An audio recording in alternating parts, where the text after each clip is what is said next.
Bonjour à tous. Hello, everyone, and welcome to the press conference for Only Lovers Left Alive. And I will introduce the people, if you would be so kindly. Thank you. And I'll introduce the people who are sitting here with us today. At my far left, he's come to Cannes so often that he's practically has dual citizenship. A few films that come to mind: Merry Christmas, Mr. Lawrence in 1983, Lost Emperor, his work with Cronenberg, Dangerous Method. His filmography is a mile long. Mr. Jeremy Thomas.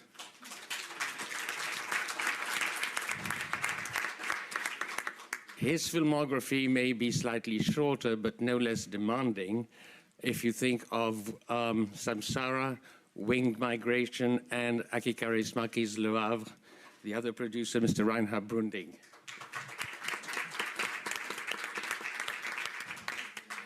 He's come to Cannes for the longest time, but not nearly often enough. Two films that may come to mind, Midnight Express and Heaven's Gate. Welcome back, Mr. John Hurt.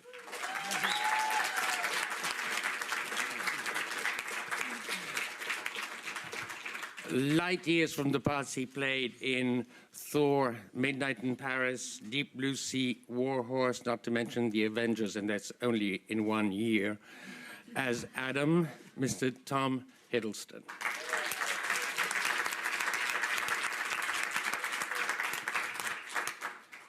As Eve, the Vampira Prima, the constantly surprising and always amazing Tilda Swinton.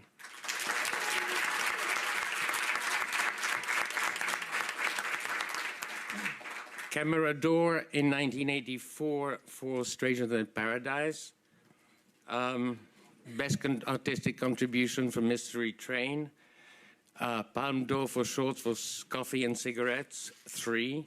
Grand Prix du Jury for Broken Flowers, director Jim Jarmusch.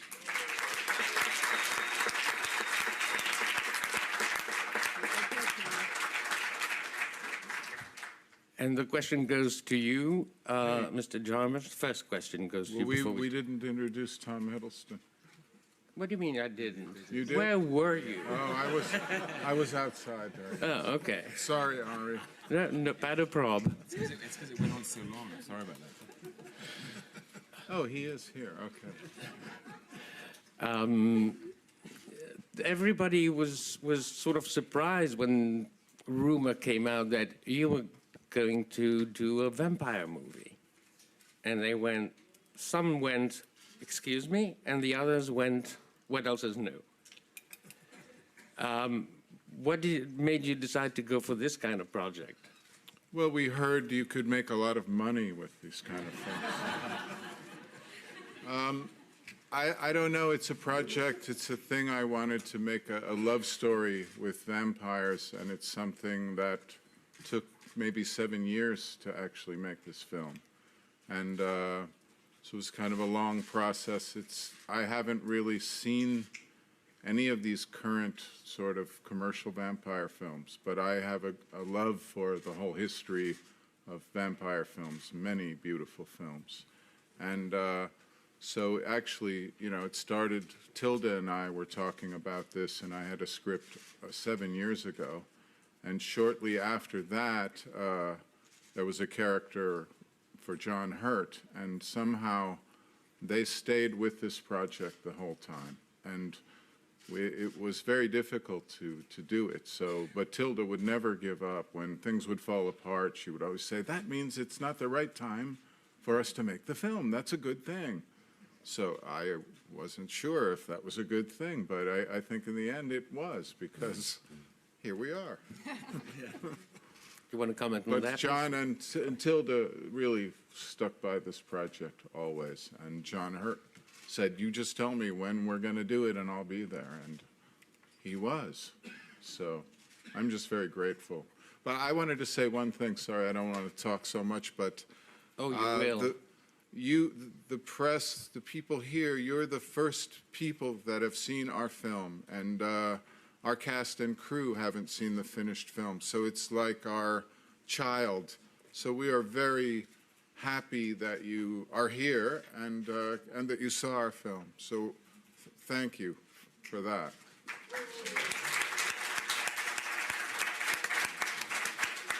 A quick question to John Hurt before the gentleman takes over.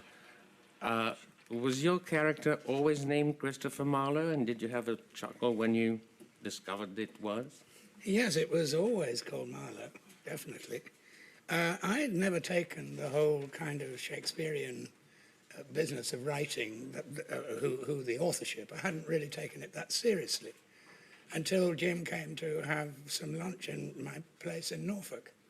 And we had a long talk about Marlowe, about Shakespeare, about the authorship and so on, and how important authorship is.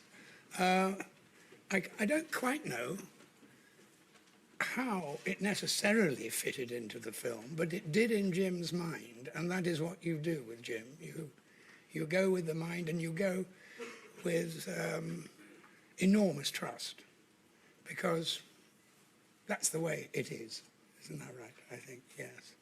And so I personally think that Jim always wanted Marlowe to be alive. He wanted him to have the credit.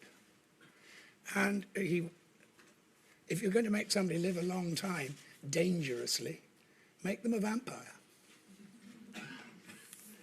Question here, then the lady over there, then the lady here. Hi, it's Rodrigo Fonseca from O Globo in Brazil. Jim, I would like you to tell us a few words about your work with Afonso Gonçalves, your editor. That's a Brazilian editor.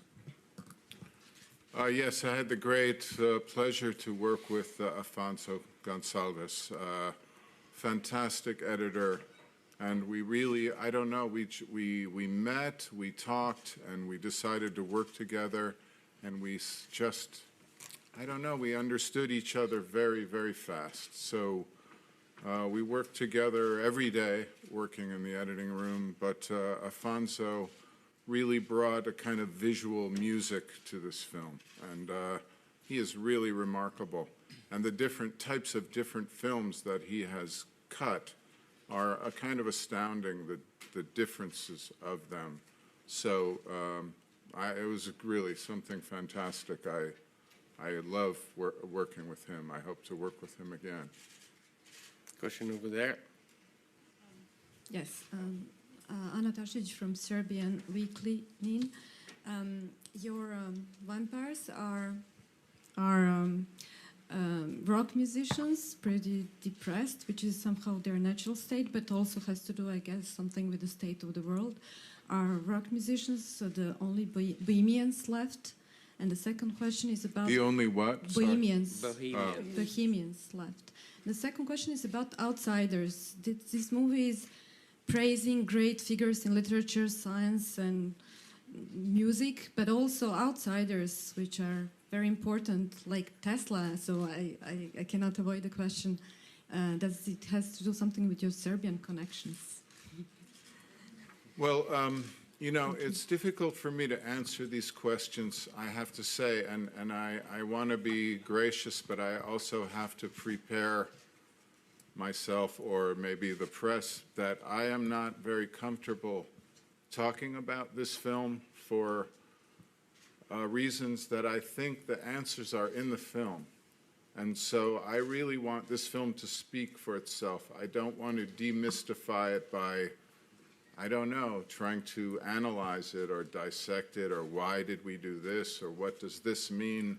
I'm not sure I know what things mean in the film. But the things you just said, all of them are of interest to me. Outsiders, the idea of non-mainstream rock musician that Adam is, their appreciation for science and literature and all these gifts that humans, that they, in a kind of snobbish way, call zombies. But that's because they're frustrated with humans and saddened by a lot of things they do. But all of this is in the film. So, yes, outsiders, depression, Serbia, Tesla. I don't know. It's in the film. I don't know how to talk about it, really. forgive me, but Funny. I talk too much, I think. At which point did the two producers come on board? Jeremy? Reinhard? I've read the script 7 years ago, I think, and I loved it. And we always try to find a way to put it together. And I thought it's perfect for a European film, and because a lot of the shooting takes place in interiors, so it was perfect to shoot on stage in a studio. The only thing was to convince Jim to shoot in a studio. He never did it before, and because his films are very much influenced by the locations, to shoot on original places. But I think finally he was convinced. He had the freedom to shoot, and I think the set design is fantastic in the film. So yeah, we worked more or less 7 years on putting this together. Jeremy? Yeah, I mean, the film was really, to me, shot in Detroit and Tangier, and that's where the time and space takes. And I was happy to join this film and work with my friends, and it was a very enjoyable experience with plenty of travel for me. Sir? Yeah. Jim, hello, this is Ninos Mikelidis from Greece. I would like to know why the choice of Tangier, and also could you comment on the visual style, which was really excellent, and what was the inspiration for that atmosphere that you created? Well, the reasons for Tangier and Detroit are a little abstract for me. They are two places that are very emotionally attractive to me. I'm very drawn to them for very different reasons. But again, I don't know how to analyze why, but they just seemed appropriate or interesting to me. And the visual side of the film is a really strong collaboration with Yorick Lasso, who shot the film, who I had not worked with before, who is incredible. And something we found with each other that was really inspiring to me, that we sort of think we become one mind, or I don't know how to explain that either, but something fantastic from Yorick Lasso, and I call him Yorick Laslo. But and also Marco Bittner-Rosa, the production designer, an amazing person to collaborate with. Wow, I just feel so lucky. And also, for me, although there aren't a lot of characters in the film, clothing and style is very, very essential as details. And Bina Degler, who I worked with before on The Limits of Control, did the wardrobe design. So she also, these are just such amazing collaborators. And of course, you know, we mentioned Afonso, the editor, which has a sense of the music of the film as well. So, wow, all of these people to get to collaborate with was just really fantastic for me. And also, these producers were fantastic. These are not, they just went way out of their way to try to make this film possible. And they did, you know, they really jumped through a lot of hoops to make this thing work. So they were really so supportive of this project. So, Question over there. Go ahead. The lady first. Go ahead. Okay. Karen Batt for the Huffington Post. Your wonderful movie starts with the phonograph spinning, one of the first shots. So we know it's clearly a tribute to the arts throughout the film. So I'm not going to ask about that because you've already mentioned that. But I was curious about your own personal relationship to some of the books and the music that are in the film, if you have any personal favorites. And a second question is, I know your brother made a documentary about, I believe, Detroit. It was in Ohio. Cleveland, actually. Cleveland, yeah. So I was wondering, what is your relationship to Detroit? If you could be more specific about your relationship, because I know your brother's relationship to Cleveland. Thank you. Wow, what was the first The part? first one was your favorite books Yes, and music in the film. This I can't possibly tell you because they're all threaded throughout the film. So they're all mean something to me. They're all chosen. They're not there they're not randomly there. So they are all decisions made, references in the film. So they should speak for themselves. And as far as Detroit, I grew up in Northeast Ohio, Akron, Ohio, Cleveland, near Cleveland, and Detroit was always a kind of mysterious, magical city, the sort of Paris of the Midwest. My parents, when I was very, very young, they would go to Detroit because you would buy a car and you would order the car you wanted and the color you wanted. And then it's not very far from Cleveland. It's 3-4 hours drive, but they would go there to get the new car every 6 years or something, and they would stay overnight in Detroit, and it was a big deal, Detroit, you know? And if you see what has happened to it, it is really shocking, tragic, and very moving. So, but also Detroit is an incredible musical culture, too. So much of amazing American music comes from Detroit and continues to. So there's a great spirit in that place. And even now, there's a quite amazing spirit, but it's a kind of decimated city. The gentleman behind the Huffington Post lady. Alexander Sancho-Rauschel, Radio Dreieckland, Germany. I'm very grateful to be able to see the film yesterday. The music is so important in the film. You just mentioned it. It's like an actor in itself. I try to respect your wish to not analyze the movie, but of course I'm interested a bit in the strategy you've chosen for choosing the music. I've seen that you were involved in producing the music yourself, so maybe you could just tell me a bit about your personal link to the music you've chosen, or a bit. There's so much different music in it. Maybe you could just explain a little bit the choices, your strategy in it. Thank you. Well, also, I don't want to discourage anyone from analyzing the film. Just, I don't want you to ask me to.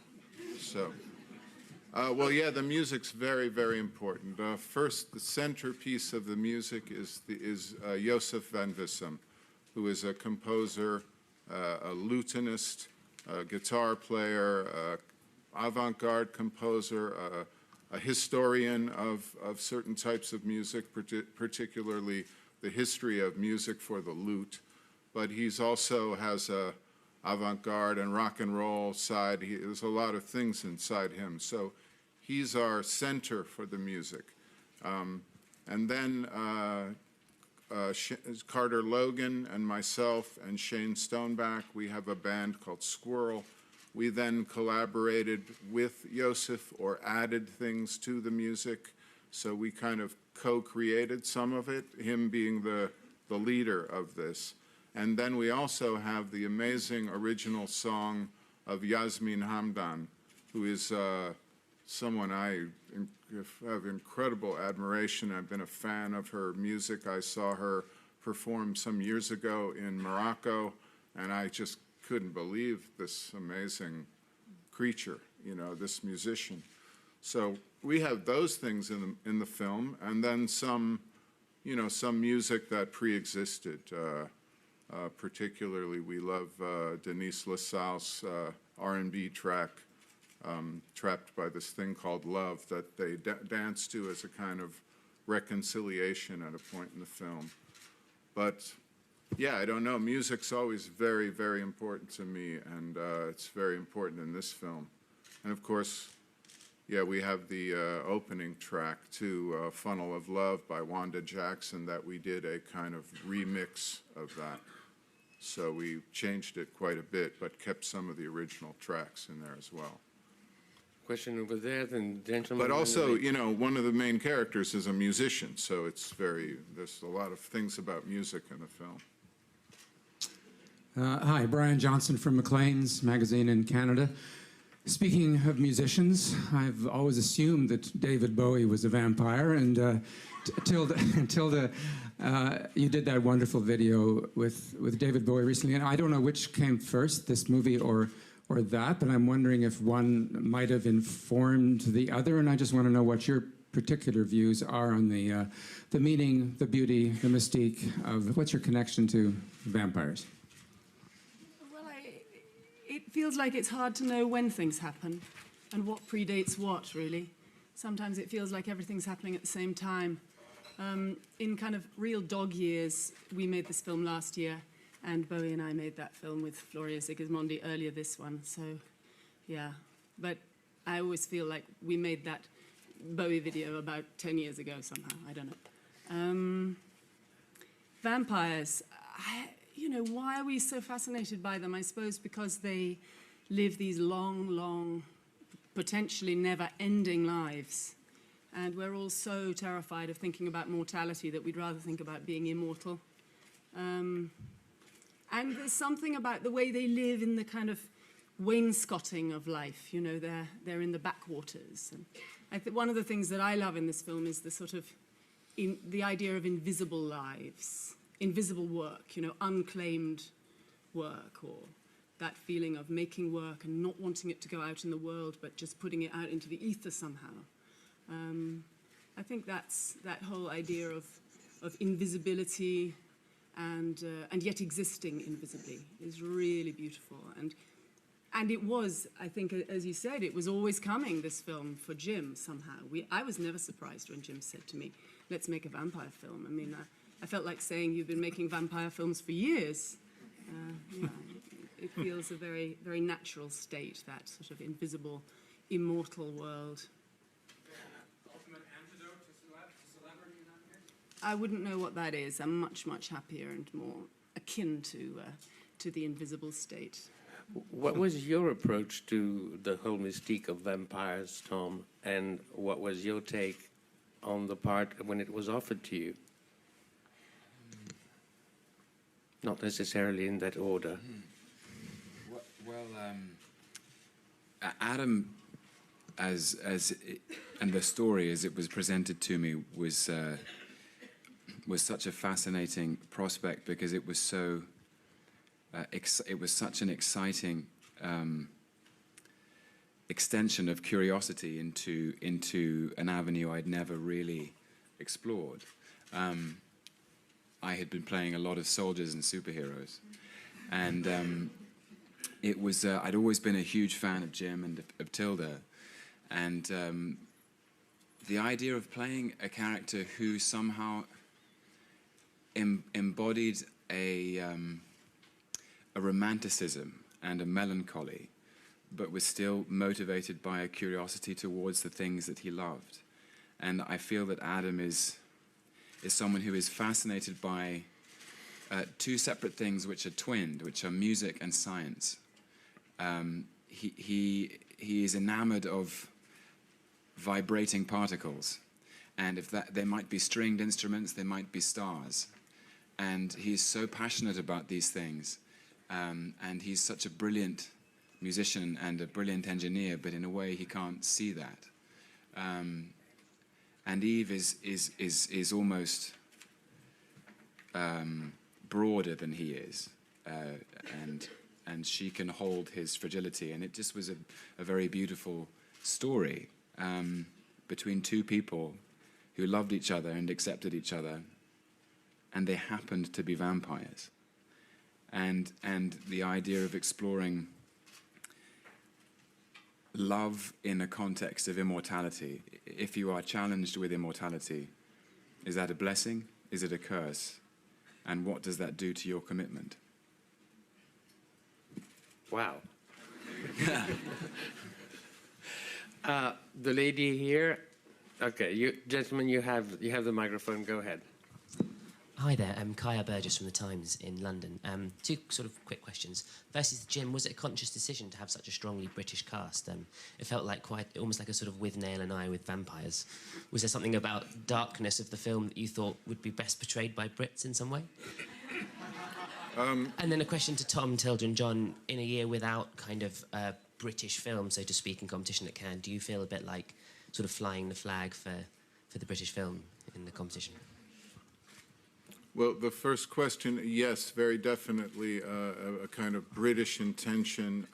It comes from, really, it came from the fact that primarily, at least to my knowledge, vampire stories as a literary form come from the Romantic poets directly and come from English literature, although there are certainly Central European mythologies and some German vampire stories.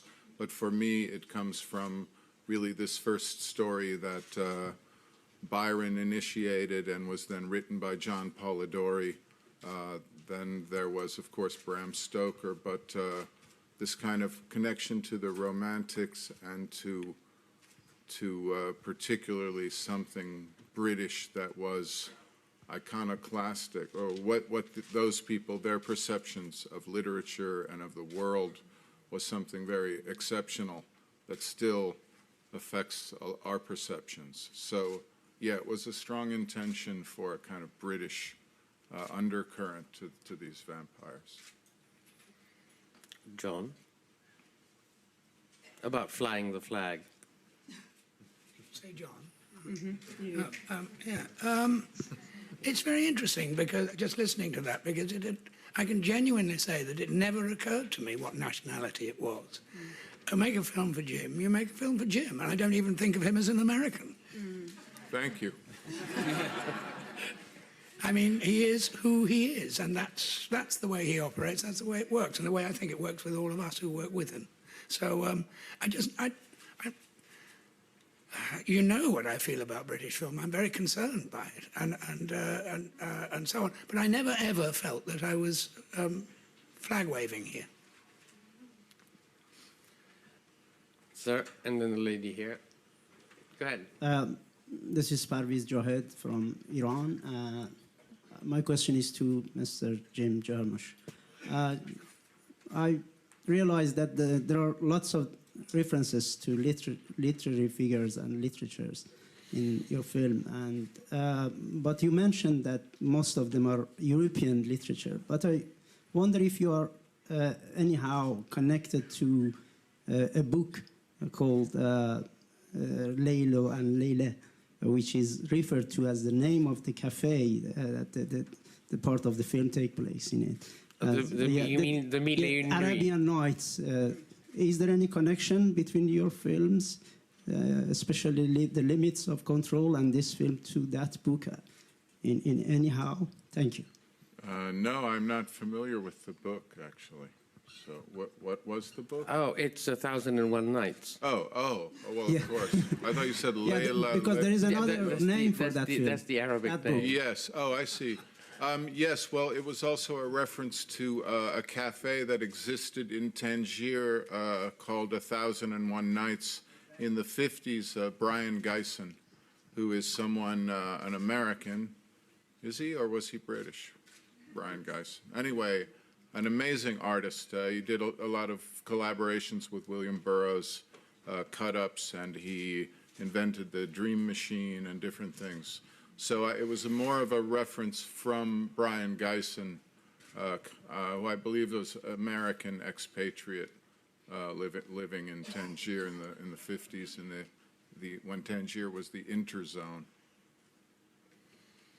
So, but the book, that's an amazing book of yes, it's a beautiful existing book of literature, beautiful form, beautiful stories, and a beautiful structure. So, but it was more a particular reference to the Geisen Cafe. Ma'am, Chaz. Thank you, Chaz Ebert from RogerEbert.com. My question is for Tilda and Tom, and Jim if he wants to, but he probably doesn't want to answer it. I loved these vampires. They are something that you haven't seen in a movie before, and I wondered how you worked up the performance of the characteristics, because usually the vampires usually have to go out at night to get their prey, and Jim answered that, but in the writing of it, some of the, the things that their love story was so beautiful. One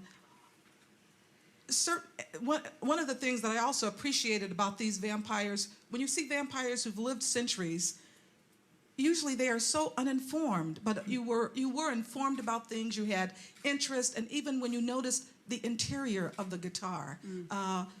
So many things that you just haven't seen in a vampire movie before. But then I have a question about something very specific too. Why do they always have to cover their mouths? Because I didn't see anything about their mouths that would have given them away as vampires. And also, what was the thing with the hands and the gloves? That was about 17 questions, but... Well done. I mean, when I first met Jim and he explained that the story of the film to me, it seemed that these were two very sophisticated creatures. And that perhaps if you saw them walking on the other side of the street, they'd stand out. But they'd stand out as kind of wild and feral, but in a beautiful way. It depends on the street. It does, yeah. Yeah, it depends if you're in Detroit or Tangier. But I suppose they know things because they've been around and they're curious. That's, what do you think? Well, they're also not human. They're animal. We talked a lot about them being wolves. There's a heartbeat in the film, which is in fact a wolf's heartbeat.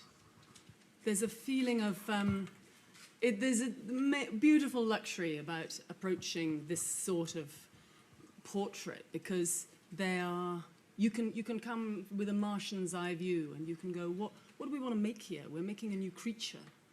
We knew that we needed to show a long love that had been, like all long loves, so evolved that what they actually say to each other is the tip of an iceberg of a conversation they've been having for 500 years. And that was very interesting, whipping that up. You know, so often there's this danger that you have people who say they've been together for a long time, and yet they're talking with a slight formality, like they have to explain each other to each other. And we wanted very much to show a couple who are trying to stay together, actually. Trying to live, obviously, but also trying to live and stay together. And that was an interesting kind of cat's cradle that we had to drum up. And they cover their mouths because they have some pretty intense teeth, I guess. And what's with the gloves? Oh, well, the gloves was just, you know, we had this, as I say, we came with our Martian's eye view. We were able to create our own lexicon, our own series of traditions, our own series of vampire lore. And so we had this etiquette around our hands being covered and there being this moment when you are invited into someone's house. You have to be invited into another vampire's house and they take your gloves off for you. It's just another planet. Yeah, because all these mythologies, they come kind of arbitrarily throughout vampire lore, garlic, reflection in silver or a silvered mirror, the cross, all of these things. But it's funny, if you study vampire films, the first time any fangs are even visible in a vampire film isn't until the 1950s in a Mexican film, El Vampiro. And, but this is not true in Nosferatu or Vampire or even Count Dracula, the Universal film with Bela Lugosi. So these things change, so we wanted to have one that was our own. So we had the gloved hands thing.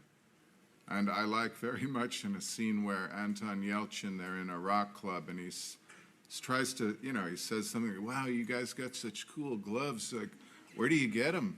And there's no answer at all. He gets no answer, so they just look cool. But you know, I wasn't really joking when I said it depends what street you go on, they would stick out. I know many streets that, you know, they would be, you know, really at home. And for some people, this is a vampire film. For some people, it's a fairy story. And for other people, it's a documentary.